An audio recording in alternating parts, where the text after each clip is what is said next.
9장 1절에서 7절입니다. 함께 말씀 보겠습니다. 예수께서 길을 가실 때에 날때부터 맹인된 사람을 보신지라. 제자들이 물어보되 라비여, 이 사람이 맹인으로 난 것이 누구의 죄로 인하니까? 자기니까 부모이니까? 예수께서 대답하시되 이 사람이나 그 부모의 죄로 인한 것이 아니라 그에게서 하나님이 하시는 일을 나타내고자 하시니라. 때가 아직 나중에 나를 보내신 이의 일을 우리가 하려야 하느냐. 아니오리니 그때는 아무도 해할 수 없느니라. 내가 세상에 있는 동안은 세상의 빛이로라. 이 말씀을 하시고 땅에 힘을 뱉어 진흙을 이겨 그의 눈에 바르시고 이르시되 실로암 곳에 가서 씻으라 하시니, 실로암은 번역하면 보냄을 받았다는 뜻이라. 이에 가서 씻고 밝은 눈으로 왔더라. 이웃 사람들과 전에 그가 7절까지입니다. 예. 7절까지 되었습니다. 이번 주는 가정복음화, 가정치유라는 제목으로 함께 말씀을 나누겠습니다. 오늘은 특별히 어버이 주일입니다.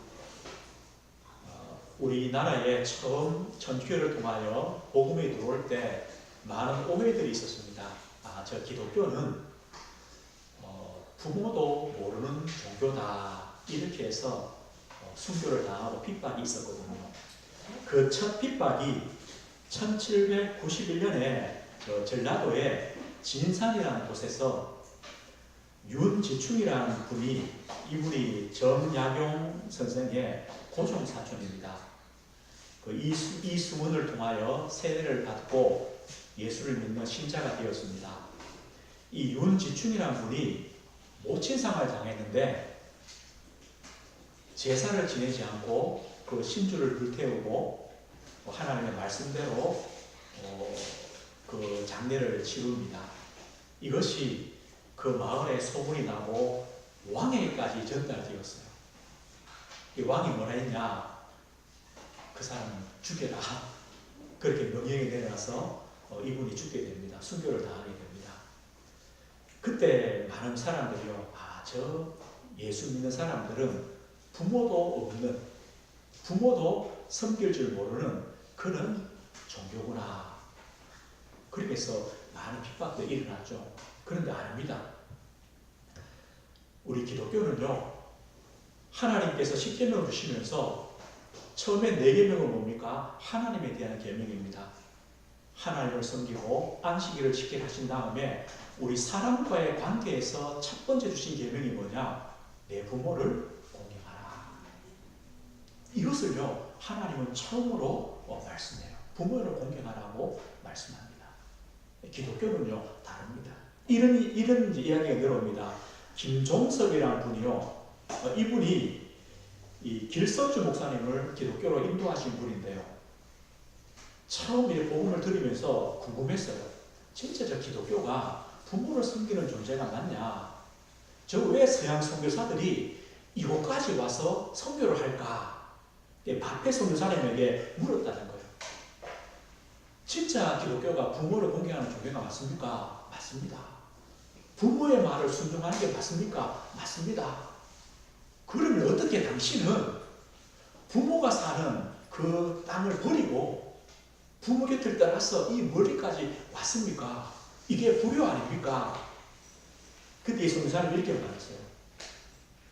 우리 기독교는 부모의 말씀을 순종하고 따르라고 합니다. 제가 여기 온 이유가 뭐냐? 저희 부모님이 너는 저 한국 가서 복음을 전하라고 해가지고 제가 왔습니다. 이렇게 말한 거예요. 그러니까 진짜 이 선교사님 부모를 섬기는 분이구나. 이분이 예수를 믿게 됐다는 거예요. 그래서 길선주 목사님도 전도하고 이렇게 했다는 거죠. 우리가 부모님을 공경할 이유가 있습니다. 공경이라는 게 뭡니까? 부모의 가르침과 그 말씀에 순종하고 따르는 것입니다. 그리고 우리 부모님들을 부양하고 보살피는 겁니다. 왜 그렇게 해야 됩니까? 성경에 명령하는 이유가 있습니다. 우리는요, 우리 부모님을 통하여 생명을 받았습니다. 우리 부모님께서 우리를 낳으셨고 기르기 때문에 그거 한 가지만 해도 우리는 부모님을 공경하고 또 잘 섬겨야 되는 이유가 됩니다. 그리고 지금까지요, 우리 부모님들이 우리를, 자녀를 잘 가르치고 양육했습니다. 하나님의 그런 직분을 가졌다는 겁니다. 그 직분을 잘 감당하셨죠. 그리고 소수의 아주 적은 부모를 빼고는 대부분의 부모님들은, 특별히 믿음을 가진 부모님들은 우리 자녀들을 믿음 안에, 복음 안에 키우려고 애를 쓰고 기도했던 분들입니다. 그렇기 때문에 우리는 부모를 공경하는 것이 당연합니다. 이래 생각하면 됩니다. 내가 우리 부모님에게 지금 하는 것 그대로 우리 자녀가 내한테 한다고 생각하면 100% 맞습니다. 그래서 우리 부모님들에게 잘 하십시오. 제가 이 설교를 1시간 내에 해야 되는데 여기까지만 하고요. 이번 주는 가정 치유를 두고 한번 기도해야 되겠다는 생각이 들었습니다. 왜냐하면요, 우리에게 가장 큰 영향을 주는 곳이 어디입니까? 가정입니다. 우리가 진짜로요, 죽을 만큼 힘들다 그러면 직장 그만두면 돼요. 진짜 내가 못하겠다, 끝까지 못하겠다 하면 그만둘 수도 있어요. 그런데 가정에서 오는 일들은 그렇게 못하거든요. 자녀에게, 우리 부부에게 어떤 경제적인 일이 문제 올 때 나는 못하겠어 하고 그만두고 떠날 수 없잖아요. 그럴 수 없는 것이 바로 가정입니다. 우리에게 가장 영향을 주고 또 어려움을 줄 수 있는 곳이 가정입니다. 오늘 성경에 누구 나옵니까? 날 때부터 맹인된 사람입니다. 이 사람은 거지입니다. 그러면 우리가 그 가정이 얼만큼 어려울까 우리가 생각해 볼 수 있죠. 이분이 만약 결혼했다면 그 부부와 자녀 얼마나 힘들까 그겁니다. 그러니까 오늘 성경에 뭐라 말씀하시냐, 예수님께서요, 그에게 하나님이 하시는 일을 나타내고자 하십니다 라고 말씀해요. 다시 말하면 하나님께서 하시는 일이 있다는 것, 우리가 이 답을 갖는 것이 뭐냐? 바로 가정치유입니다. 우리 가정에 수많은 다양한 일들이 있습니다. 거기에 하나님이 하시는 일이 있다라고 우리가 답을 내린다면 우리는요, 치유받는 겁니다. 그럼 우리 이런 질문이 생깁니다. 왜 우리 가정에 이런 문제들이 꼭 있어야 되는가? 우리 인생의 걸음에 이런 여러 가지 어려움들이 왜 와야 되는가? 없으면 참 좋은데 왜 오는가? 구원받은 하나님의 자녀에게 왜 홍해 같은 문제가 있고 광야 같은 문제가 있는가? 하나님은 왜 그것을 우리에게 허락하시는가? 이거죠.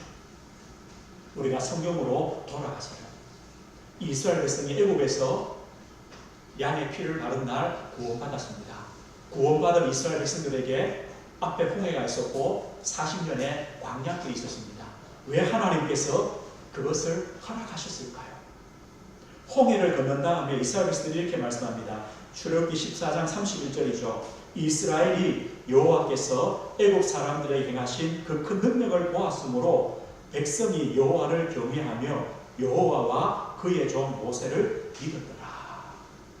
홍해를 건넌 다음에 백성이 여호와를 경외하며 믿었다고 말합니다. 우리는 하나님의 말씀으로만 우리 믿음이 채워져야 되는데 사실은 그렇지 않습니다. 우리는요, 어쩌면 문제와 사건과 어려움을 통하여 우리 믿음이 세워집니다. 하나님이 누구신가 알게 되고 하나님을 섬기게 됩니다. 이게 참 우리가 연약한 부분입니다. 우리가 말씀 듣고 성경 보면서 우리 마음속에 100%의 믿음이 생기면 되는데 안 된다는 거예요. 홍해를 건너봐야 하나님을 경외하는 마음이 들고 하나님을 믿는 믿음이 생긴다는 거예요. 출애굽기 19장 4절입니다. 이제는 광야길을 한 3개월 지났습니다. 그럼 사실 3개월을 광야길을 건넜다는 것은요, 광야의 어려움들을 다 체험했다는 거거든요. 뭐 싸온 곡식들, 양식들 있겠습니까? 3개월이 지나는데 아무것도 없어요. 그때에 시내 광야에서 하나님 주신 말씀입니다. 19장 4절이죠. 내가 애국 사람에게 어떻게 행하였음과 내가 어떻게 독수리 날개로 너희를 업어 내게로 인도하였음을 너희가 보았느니라. 세계가 다 내게 속하였나니 너희가 내 말을 잘 듣고 내 언약을 지키면 너희는 모든 민족 중에서 내 소유가 되겠고 너희가 내게 대하여 제사장 나라가 되며 거룩한 백성이 되리라. 홍해를 건너고 광야길을 지나봐야 우리가 하나님의 말씀을 붙잡고 하나님의 언약을 지켜야 되겠다는 그런 믿음이 든다는 거예요. 그리고 그 광야길을 지나봐야 내가 누구인가? 내가 하나님의 소유요, 하나님의 구별된 하나님의 백성이구나, 이것을 깨닫게 된다는 거예요. 내가 하나님의 얼마나 축복을 받은 존재인가, 이것을요 알게 된다는 거예요. 뭘 통해서요? 광야길을 통하여. 왜 그렇습니까? 광야길에 모든 것이 부족합니다. 없습니다. 하나님이 채우시는 것을 체험했습니다. 반석에서 물을, 만나를 매출하기를, 구름 기둥으로, 불 기둥으로, 주의 사자를 통하여 이겁니다. 우리도요, 광야를 통하여, 홍해를 통하여 하나님이 우리를 도우심을 체험하게 됩니다. 내가 하나님 말씀 따라가고 내가 참 하나님의 택한 백성이구나, 이걸 깨닫게 된다는 거예요. 신명기 8장 2절입니다. 광야 40년을 지났습니다. 그때 한 고백입니다. 내 하나님 여호와께서 이 40년 동안에 내게 광야길을 걷게 하신 것을 기억하라. 이는 너를 낮추시며 너를 시험하사 네 마음이 어떠한지 그 명령을 지키는지 지키지 않는지 알게 하심이라. 너를 낮추시며 너를 줄이게 하시며 또 너도 알지 못하며 내 조상들도 알지 못하던 만나를 내게 먹이신 것은 사람이 떡으로만 사는 것이 아니라 여호와의 입에서 나오는 모든 말씀으로 사는 줄을 내가 알게 하려 하심이라. 이 40년 동안에 내 의복이 헤어지지 아니하였고 내 발이 부르트지 아니하였느니라. 우리는 광야란 그런 문제 앞에 우리가 낮아질 수밖에 없습니다. 참 내가 별거 아니구나. 우리가요, 큰 문제를 만날 때 참 내 자신이 약하구나, 무능하구나, 한계가 있구나, 작구나, 이걸 깨닫게 됩니다. 그겁니다. 그래야 누구를 바라봅니까? 하나님을 바라봅니다. 하나님이구나, 하나님 말씀이구나. 떡으로 산다는 건 뭡니까? 내 힘으로, 내 능력으로, 내가 본 것으로. 그런데 광야길은요, 떡으로 살 수 없어요. 뭘로 삽니까? 하나님 말씀으로, 하나님으로 사는 거예요. 그걸 깨닫게 할 수 있는 것이 뭐냐? 광야. 신명기 32장 10절 12절에요. 여호와께서 그를 항무지에서 짐승이 부르짖는 광야에서 만나시며 호위하시며 보호하시며 자기의 눈동자같이 지키셨도다. 마치 독수리가 자기 보금자리를 어지럽게 하여 자기의 새끼 위에도 벌거리며 그의 날개를 펴서 새끼를 받으며 그의 날개 위에 그것을 없는 것 같이 여호와께서 홀로 그를 인도하셨고 그와 함께한 다른 신이 없었도다. 광야길을 지나갈 때 하나님만이 나의 하나님이구나. 하나님만이 나의 구원자구나. 하나님만이 나의 보호자구나. 이것을 깨닫게 돼요. 하나님밖에 없구나. 그래서 하나님은요, 우리에게 홍해를 건너게 하세요. 광야를 지나게 하세요. 그 홍해와 광야를 통하여, 다시 말하면 우리 가정의 문제들을 통하여 우리의 믿음을 자라게 해요. 또 하나님의 말씀 언약을 붙잡을 수밖에 없게 해요. 그리고 우리가 바로 하나님의 구원받은 하나님의 자녀구나, 이것을 알게 만들어요. 그리고 우리는요, 그 문제 때문에 낮아지고 겸손해지고 회개할 수밖에 없고 나의 무능을 고백할 수밖에 없어요. 그리고 하나님만이 나의 구원자요, 하나님만이 나의 인도자요, 하나님만이 내 앞에서 역사하시는구나, 이것을 깨닫게 돼요. 이것이 바로 우리 가정의 문제입니다. 하나님 이것 때문에 주신다고 성경에 말씀합니다. 그러면 우리 가정에 주시는 하나님 주시는 문제들이 어떤 것들이 있겠습니까? 우리 결혼은요, 두 사람이 하는 건데 사실은 남녀 두 사람이 하는 게 아니잖아요. 가문과 가문이 하는 게 결혼 아닙니까? 이 남자의 그 가정의 가정과 가문에 내려온 것들, 또 이 여자 쪽의 가정 가문에 내려온 것들, 이것이요, 둘이 만나는 것이 결혼입니다. 참 대단한 것이 결혼이죠, 그렇죠? 이게 만나는 게 결혼입니다. 우리 각자의 가문과 가정에 내려온 것들이 있습니다. 영적인 흐름들이 있잖아요. 어떤 특별한 종교가 있을 수도 있고, 아니면 우상이나 미신이나 어떤 사상들이 있을 수 있습니다. 그것만이 아닙니다.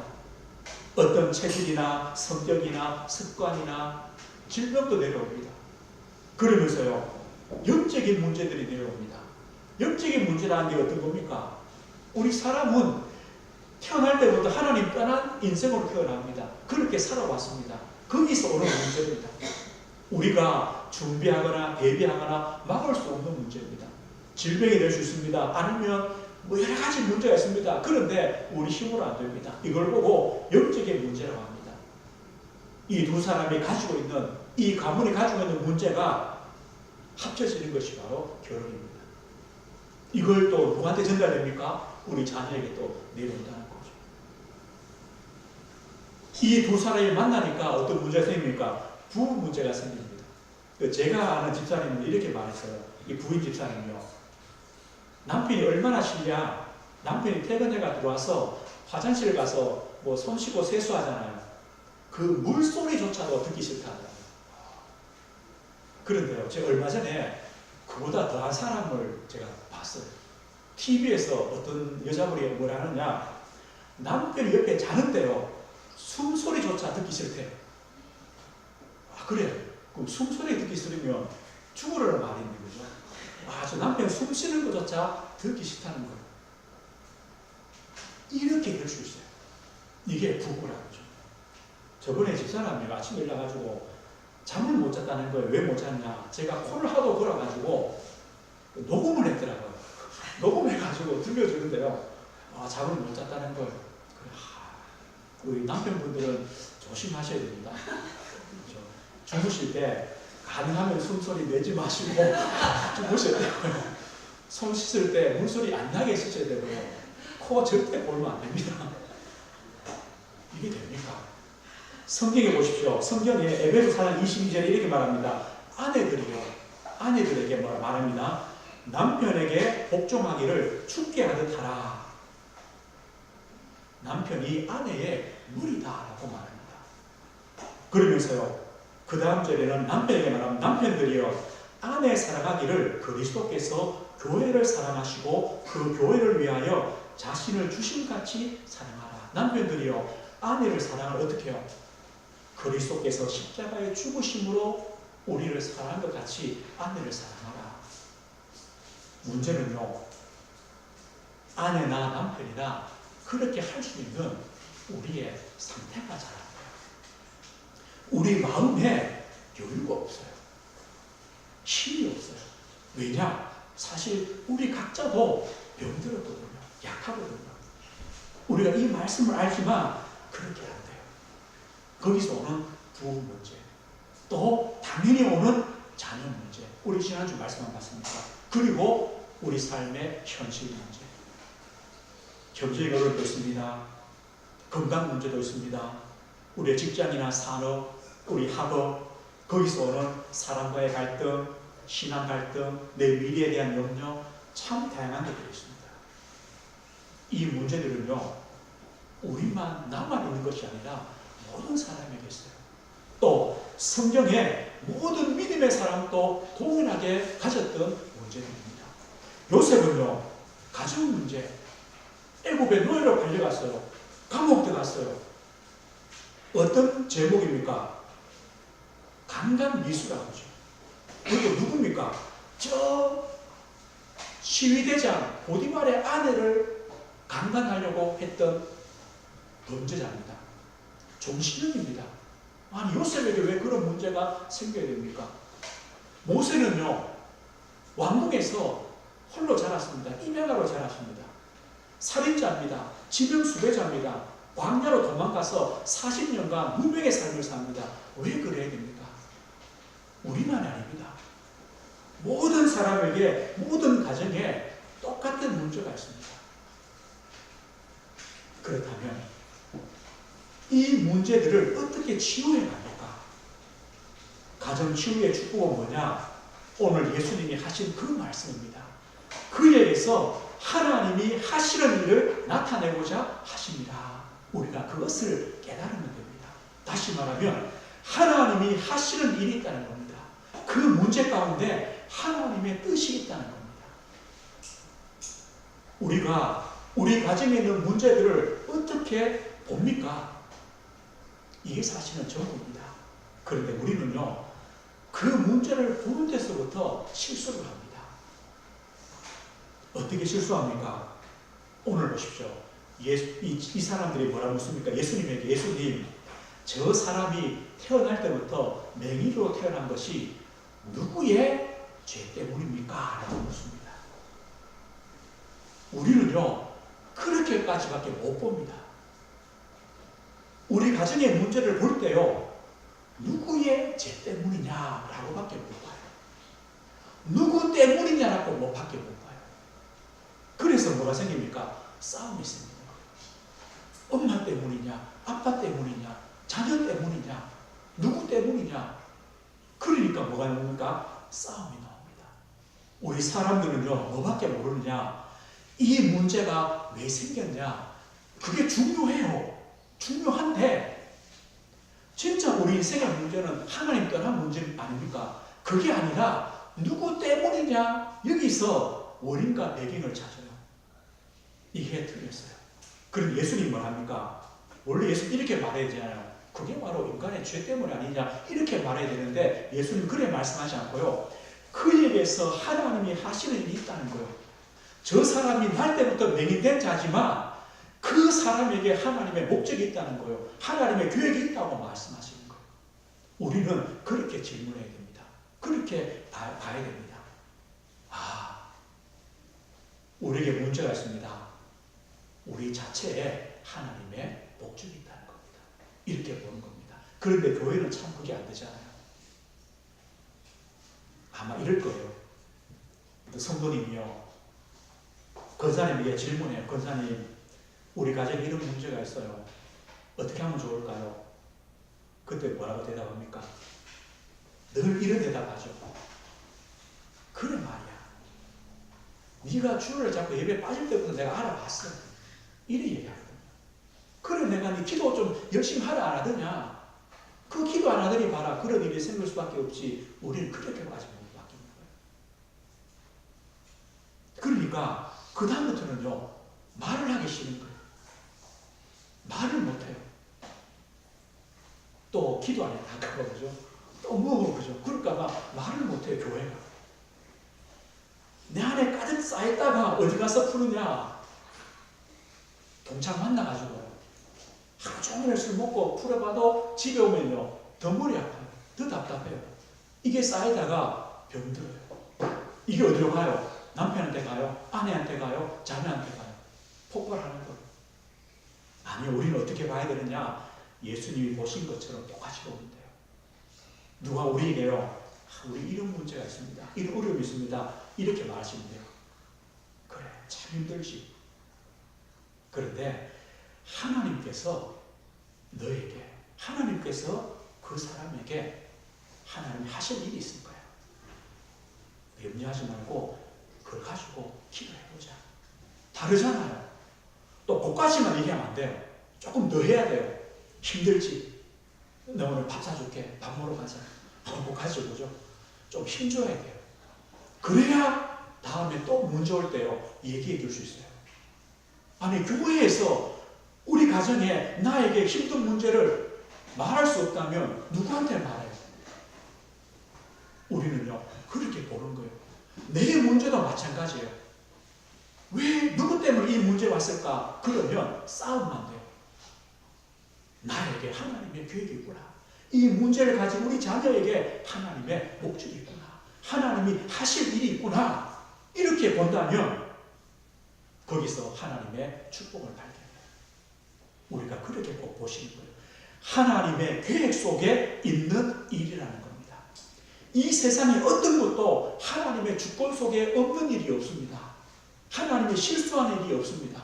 하나님의 계획 속에 있는 일입니다. 하나님의 주권 속에 있는 일입니다. 시편 139편에요. 여호와여 주께서 나를 살펴보셨으므로 나를 아시나이다. 하나님은 나를 다 아세요. 나를 하나도 놓치는 것이 없으세요. 내가 주의 영을 떠나 어디로 가며 주의 앞에서 어디로 피하니까 우리는 주님을 피할 수 없어요.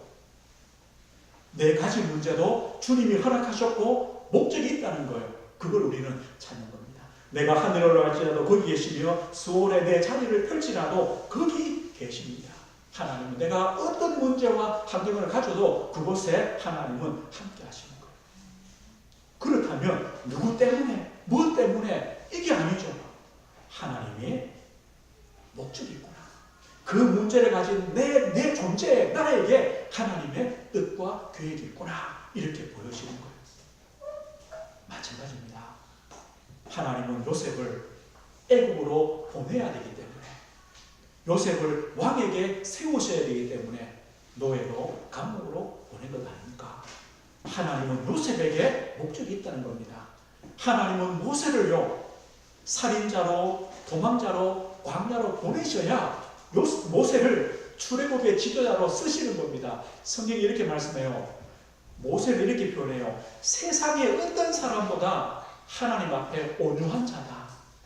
온유한 자라는 말은 뭐예요? 길들여졌다는 거예요. 순종한다는 거예요. 모세는 순종할 수밖에 없죠.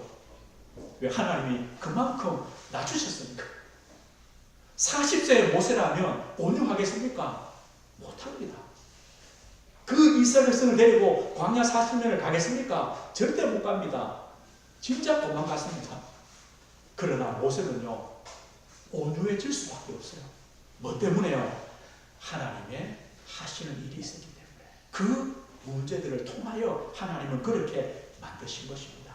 저와 우리 소명도 마찬가지입니다. 우리 가정 가문의 내용은 영적인 문제든지 우리 부부의 문제든지 우리 자녀의 문제든지 우리 현실의 문제든지 그 문제를 가진 우리 가정에 그 문제를 가진 나에게 우리 자녀에게 하나님은 목적이 있습니다. 하나님이 하실 일이 있습니다. 그걸 통하여 하나님은 우리에게 믿음을 주십니다. 하나님 말씀을 주십니다. 내가 누군지를 알게 합니다. 우리를 낮추셔서 엎드릴 수밖에 없고 회개할 수밖에 없고 낮아질 수밖에 없도록 만드십니다. 하나님이 나의 유일한 하나님이구나라고 깨닫게 하십니다. 맞죠? 이겁니다. 그래서 하나님이 하시는 일이 있다는 겁니다. 하나님의 영광 받으실 일이 있다는 겁니다. 참 이상하죠? 하나님이 저 날 때부터 맹인된 자를 통하여 무슨 영광을 받습니까? 아니요. 오늘 예수님이 그 맹인에게 이렇게 말합니다. 나는 세상의 빛이다. 예수님은 죄와 사망과 어둠의 권세 아래 있는 그 자들에게 생명과 구원을 주시는 참 빛이 되신다. 그 소경의 눈을 띄웁니다. 주님은요 이것 때문이다. 예수님이 세상에 참 빛된 주님이시오. 그 빛을 믿는 자는 생명을 얻고 살아난다는 것을 보이기 위한 하나님의 목적이 있는 축복된 자다라고 그 사람은 그렇게 주님은 보았습니다. 마찬가지입니다. 우리가 문제 앞에 뭘 깨닫게 됩니까? 예수님이 나의 그리스도구나. 나의 구원자구나. 예수님 말이 내 인생의 답이구나. 이걸 깨닫게 됩니다. 내 인생의 걸음 속에 하나님이 나와 함께 하시는구나. 이걸 깨닫게 됩니다. 우리가 문제 속에서만요 뭘 보게 됩니까? 주님이 나의 주인 되어 주십시오라고 고백을 할 수밖에 없습니다. 우리에게 혹시 어려움이 있습니까? 그러면 제일 낮은 자리로 제일 밑바닥으로 가시면 됩니다. 거기서 주님을 만나는 겁니다. 거기서 주님을 체험하는 겁니다. 주님, 내 인생이 내 힘으로 안 됩니다. 주님이 나의 주인 되십니다. 나는 한계 있습니다. 나는 무능합니다. 주님이 역사해 주십시오. 우리는요, 그것이 바로 하나님께서 우리를 통하여 영광 받으시는 일이라고 오늘 성경에 말씀했습니다. 우리 가정에 참 여러 가지 어려움과 문제들이 많이 있을 것입니다. 참된 치유가 어떤 것입니까? 하나님이 그 문제를 통하여 하시는 일이 있다. 그 문제를 가진 나에게, 우리 가정에, 우리 자녀에게 하나님의 축복된 목적과 계획이 있다. 이걸 깨닫는 것이 바로 치유입니다. 우리는 그 문제 가운데 참된 확신을 갖는 겁니다. 빌립보 4장에요. 아무것도 염려하지 마라. 왜요? 하나님의 축복 속에 있기 때문에. 기도와 간구로 너희 구할 것을 감사함으로 하나님께 말해라. 하나님이 응답하십니다. 로마서 8장 28절에요. 하나님은 모든 것을 합력하여 선을 이루시는 하나님입니다. 우리가 분명히 문제인데 그것을 축복으로 볼 때 하나님은요 합력하여 선을 이루십니다. 로마서 8장 39절에요. 우리를 우리 주 예수 그리스도 안에 있는 하나님의 사랑에서 끊을 수 없으리라. 우리는 실패할 수 없는 존재이기 때문에, 하나님의 자녀이기 때문에 우리 가정에 있는 여러 가지 문제도 결국은 축복이 되어지는 것입니다. 가정 문제가 축복으로 보여지고 또 그 문제를 통하여 하나님이 영광 받으시는, 하나님의 치유와 회복을 누리시는 한 주간 되시길 주의 이름으로 축복드립니다. 하나님 아버지 감사합니다. 하나님께서는 우리 가정의 여러 가지 문제를 통하여 저희들을 세워가시며 하나님 자녀의 믿음과 확신 주시며 하나님의 역사와 하나님의 그 능력을 고백할 수밖에 없도록 저희들을 세워가심을 믿습니다. 한 주간 우리 가정의 문제를 바르게 보며 그 문제에 참된 답을 찾는 참된 치유와 참된 확신의 한 주간 되도록 은혜를 허락해 주옵소서. 예수 그리스도 이름으로